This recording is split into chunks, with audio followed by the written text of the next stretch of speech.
नमस्कार दोस्तों, मैं सुनील कुमार आरपी कोचिंग में आपका स्वागत करता हूं। इस दैनिक करंट अफेयर क्लास में हम द हिंदू और पीआईबी के महत्वपूर्ण समाचारों का परीक्षा उपयोगी विश्लेषण करेंगे।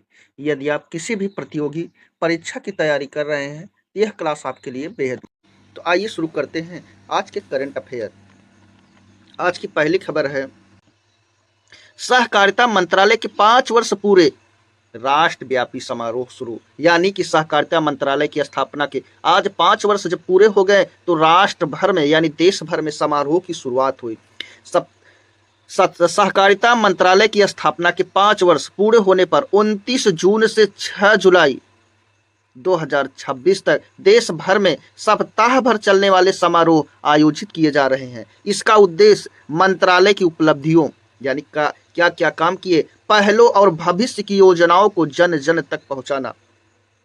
इसका विजन, समारोह प्रधानमंत्री नरेंद्र मोदी और सहकार से समृद्ध विजन तथा केंद्रीय गृह एवं सहकारिता मंत्री अमित शाह के नेतृत्व में आयोजित किए जा रहे हैं। इसमें सभी राज्यों और केंद्र शासित प्रदेशों, राष्ट्रीय सहकारी महासंघों PACS primary agricultural credit society, ये भी किससे जुड़ा है? ये भी किससे जुड़ा है? सहकारिता मंत्रालय से। इसकी स्थापना कब होती है? पीएसीएस की इसकी स्थापना 1904 में। DCCB district central cooperative bank, UCB और सहकारी संस्थाओं की भागीदारी होगी। इसकी थीम और गतिविधियां क्या है? समारोह में पीएसीएस का रूपांतरण, डिजिटल सहकारिता, वित्तीय साक्षरता, किसान कल्याण, डेयरी एवं मत्स्य सहकारिता, अन्न भंडारण, एआई एवं तकनीक आधारित हरित सेवाएं या सहकारिता, युवा एवं महिला भागीदारी जैसे विषयों पर कार्यक्रम आयोजित किए जाएंगे। इसका मुख्य आयोजन, देश भर में सहकारिता शपथ, सहकारी चौपाल, ईआरपी इंटरप्राइज रिसोर्स प्लानिंग,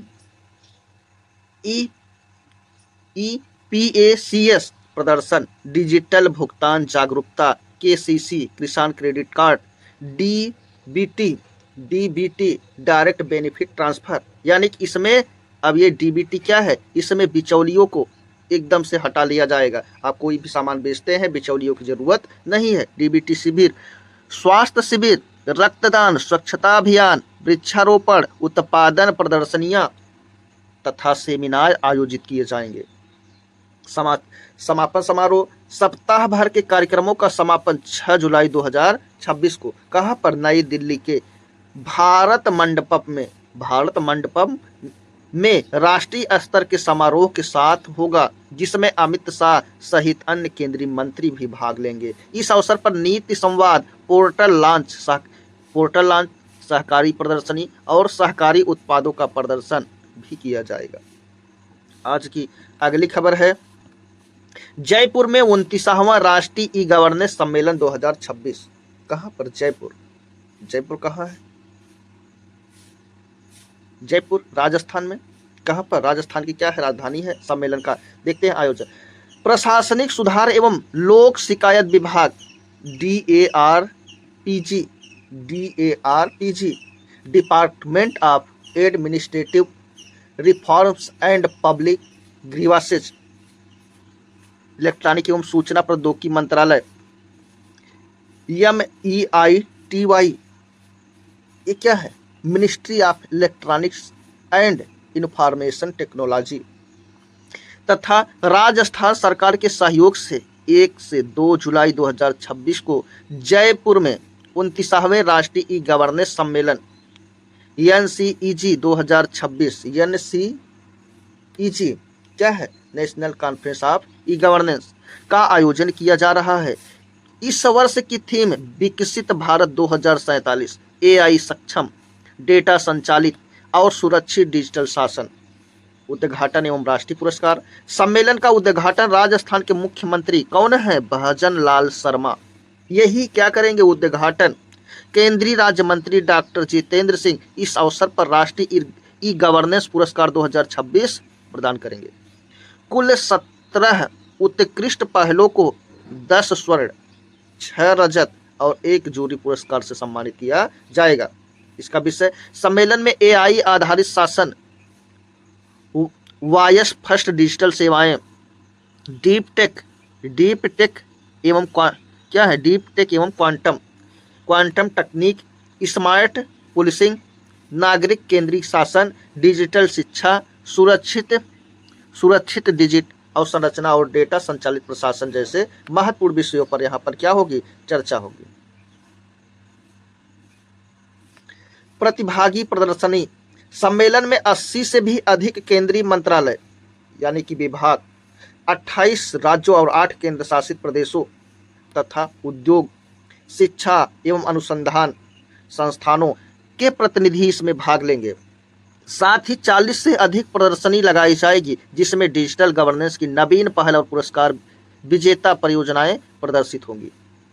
सम्मेलन के दौरान जयपुर घोषणा पत्र 2026 जारी किया जाएगा जिसका उद्देश्य एआई सक्षम, सुरक्षित, पारदर्शी और नागरिक केंद्रीय डिजिटल शासन को बढ़ावा देकर विकसित भारत 2047 के लक्ष्य को गति देना। सौर तूफानों से अंतरिक्ष मौसम की नई भविष्यवाणी, भारतीय खगोल भौतिकी संस्थान यानी कि Indian institute of astrophysics Bengaluru के वैज्ञानिक ने 1995 से 2024 के 29 वर्षों के आंकड़ों का विश्लेषण कर यह पता लगाया कि क्या इंटरप्लेनेटरी कोरोना मास इंजेक्शन ICME सूर्य से पृथ्वी तक आते समय तापी रूप से कैसे बदलते हैं और उनका पृथ्वी पर क्या प्रभाव पड़ता है। कहां से सूर्य से पृथ्वी तक आता है, कौन, ICME। क्या है ये, प्लाज्मा और चुंबकीय क्षेत्र का विशाल बादल होता है। यह अंतरिक्ष यात्रा करते हुए पृथ्वी तक पहुंच सकता है और अंतरिक्ष मौसम विज्ञान की इससे जानकारी मिलती है। अध्ययन में यह पाया गया कि लगभग 45% ICME पृथ्वी के पास पहुंचने तक गर्म हीटिंग स्टेट। क्या है हीटिंग स्टेट मतलब तापी अवस्था यानी तापन अवस्था। वह अवस्था है जिसमें प्लाज्मा का तापमान बढ़ता है और उसके अध्ययन से अंतरिक्ष मौसम की भविष्यवाणी में क्या होती है, मदद। ऐसे सौर तापन अधिक शक्तिशाली और चुंबकीय तूफान उत्पन्न कर सकते हैं जिससे GPS, रेडियो संचार, उपग्रह, विमानन और बिजली यानी विद्युत ग्रिड प्रभावित हो सकते हैं। अध्ययन के आधार यह शोध विज्ञान प्रौद्योगिकी विभाग DST department of science and technology के अंतर्गत भारतीय खगोल भौतिकी संस्थान IIA द्वारा किया गया। अध्ययन में नासा कहाँ के, अमेरिका की स्पेस एजेंसी यानी कि national aeronautics and space administration NASA कहाँ है, अमेरिका में। ओमनी डाटाबेस और L1 लैंग्राज बिंदु 1 से प्राप्त सौर पवन सोलर विंड के आंकड़ों का उपयोग किया गया। सोलर विंड का क्या किया गया, आंकड़ों का उपयोग किया गया। शोधकर्ताओं ने यहाँ पर किसकी बातें किया है, कौन शोधकर्ताओं, पॉलीट्रॉपिक इंडेक्स को ICME की तापी स्थिति का महत्वपूर्ण संकेतक बताया। इससे भविष्य में किसी सौर तूफान की भू प्रभावशीलता जियो इफेक्टनेस का पहले से अनुमान लगाना संभव हो सकता है। भविष्य में भारत के आदित्य L1 मिशन से प्राप्त आंकड़ों को इस शोध में शामिल कर अंतरिक्ष मौसम यानी स्पेस वेदर के पूर्वानुमान को और अधिक सटीक बनाने की योजना है। यह अध्ययन MNRAS में प्रकाशित हुई। आज की अगली खबर है एकेडमिक बैंक ऑफ क्रेडिट और अपार यानी ABC और अपार। नई डिजिटल शिक्षा व्यवस्था शिक्षा मंत्रालय के अकादमिक बैंक ऑफ क्रेडिट यानी ABC और अपार ID को भारत की आजीवन सीखने लाइफ लॉन्ग लर्निंग की डिजिटल व्यवस्था के रूप में विकसित किया। यह छात्रों के शैक्षणिक रिकॉर्ड को एकीकृत, एक जगह और सुरक्षित बनाने की दिशा में महत्वपूर्ण पहल है। एबीसी और अपार की भूमिका। एबीसी छात्रों के अकादमिक क्रेडिट को डिजिटल रूप से जमा और ट्रांसफर उपयोग करने की सुविधा देता है। कौन? वहीं अपार यह 12 अंकों की क्या होती है? एक यूनिट होती है जिसे छात्र आईडी है, जिसको छात्र आईडी माना जाता है, जो one nation one student ID पहल के तहत, मतलब एक विद्यार्थी एक राष्ट्र में एक विद्यार्थी, one nation one student ID, मतलब एक स्टूडेंट के लिए एक ही आईडी पहल के तहत प्रत्येक छात्र को डिजिटल शैक्षणिक रिकॉर्ड तैयार करती है। छात्रों को मिलने वाले लाभ। इस अवस्था से छात्र विभिन्न संस्थानों के बीच आसानी से क्रेडिट ट्रांसफर कर सकते हैं। मल्टीपल एंट्री एवं एग्जिट डिजिटल प्रमाणन से 40% तक क्रेडिट अर्जित करने और पढ़ाई बीच में छूटने पर भी क्रेडिट सुरक्षित रखने जैसी सुविधाएं यहाँ पर मिलती है।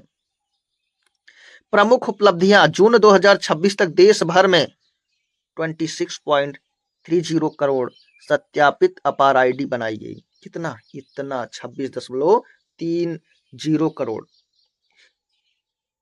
2963 संस्थान एबीसी से जुड़े हैं। कितना? 2963 तथा 110.65 करोड़ से अधिक शैक्षणिक रिकॉर्ड पोर्टल पर अपलोड किए जा चुके हैं। परीक्षा के लिए महत्व। एबीसी का संचालन शिक्षा मंत्रालय द्वारा तथा विनिमय यूजीसी द्वारा किया जाता है। यह राष्ट्रीय शिक्षा नीति NEP 2020 national credit framework NCRF और डिजिटल इंडिया कार्यक्रम का यह महत्वपूर्ण क्या है? हिस्सा है। एबीसी और अपार। अगली खबर है, जनरल धीरज सेठ बने 31वें सेना प्रमुख। जनरल धीरज सेठ ने 31वें थल सेना प्रमुख के रूप में पदभार ग्रहण किया। उन्होंने जनरल उपेंद्र द्विवेदी का स्थान लिया। किसका स्थान लिया? जनरल उपेंद्र द्विवेदी का, जो 30 जून 2026 को 4 दशक से अधिक की सेवा के बाद सेवानिवृत्त हुए। जनरल धीरज सेठ राष्ट्रीय रक्षा अकादमी यानी एनडीए खड़कासला के पूर्व छात्र हैं। उन्हें दिसंबर 1986 में बख्तरबंद कोर में कमीशन मिला और लगभग 4 दशकों के सैन्य जीवन में उन्होंने परिचालन, रणनीतिक योजना, क्षमता विकास में महत्वपूर्ण योगदान दिया। उन्होंने बख्तरबंद रेजिमेंट, पश्चिमी मोर्चे और बंदरबख्त ब्रिगेड, जम्मू कश्मीर में आतंकवाद रोधी बल तथा सुदर्शन चक्र कोर को कमान संभाली। इसके अलावा वे दक्षिणी पश्चिमी कमान और दक्षिणी कमान के सेना कमांडर भी रहे। सेना के आधुनिकीकरण के योगदान। सेना मुख्यालय में रणनीतिक योजना और क्षमता विकास से जुड़े महत्वपूर्ण पदों पर रहते हुए उन्होंने सेना के आधुनिकीकरण, नई तकनीकों के समावेश और भविष्य की युद्ध क्षमता को मजबूत करने में महत्वपूर्ण भूमिका निभाई। कौन? जनरल धीरज सेठ। जनरल धीरज सेठ के उच्च कमान पाठ्यक्रम राष्ट्रीय रक्षा महाविद्यालय एनडीसी तथा पेरिस के कमांड एंड स्टाफ कोर्स से परीक्षण प्राप्त किया। उन्हें एक उत्कृष्ट सैन्य रणनीतिकार और पेशेवर अधिकारी के रूप में भी जाना जाता है।